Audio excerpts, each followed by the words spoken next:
તો વાત કરીએ વડોદરાની તો વડોદરાના સાલીના Gujarat homeopathic medical and college ખાતે વિશ્વ રેડક્રોસ રથનું ભવ્ય સ્વાગત કરવામાં આવ્યું। 1 મેથી 8 મે વચ્ચે વિશ્વ રેડક્રોસ ઉજવવામાં આવી રહ્યો છે અને 8 મે એટલે કે વિશ્વ રેડક્રોસ દિવસ તરીકે ઉજવવામાં આવે છે અને તેને લઈને સમગ્ર ગુજરાતમાં વિવિધ તાલુકા અને જિલ્લાઓમાં રેડક્રોસ રથયાત્રા દરેક ગામડાઓમાં આ રથ જશે અને લોકોને તેનાથી થતા ફાયદા અને સ્વાસ્થ્ય સંબંધિત માહિતી આપવામાં આવશે।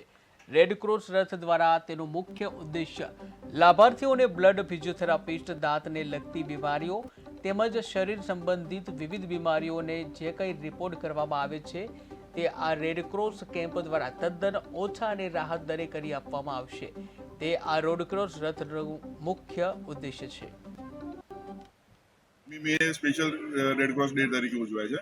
એ સંદર્ભમાં આપણી જે રાજ્ય શાખા બ્રાન્ચ કરી રેડક્રોસની એને 4 રથ સમગ્ર રાજ્યની અંદર ફેરવવાના છે। ચારે અલગ અલગ ઝોનમાં રથ દરેક તાલુકા વાઇઝ, જિલ્લા વાઇઝ જે શાખાઓ છે ત્યાં આગળ એનો રેડક્રોસની જે પ્રવૃત્તિઓ છે એનો પ્રચાર પ્રસાર કરશે અને લોકોને અવગત કરશે કે રેડક્રોસની શું સેવાઓ છે।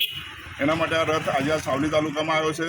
ત્યાં આગળ રથનું ભવ્ય સ્વાગત કરવામાં આવ્યું છે ગુજરાત હોમિયોપેથિક મેડિકલ કોલેજ ખાતે અને અમારી સાવલી તાલુકાની રેડક્રોસની ટીમ સાથે। બરાબર સાહેબ, તાલુકાના જે લાભાર્થીઓ છે એમના આ રેડક્રોસ રથથી શું ફાયદો થશે?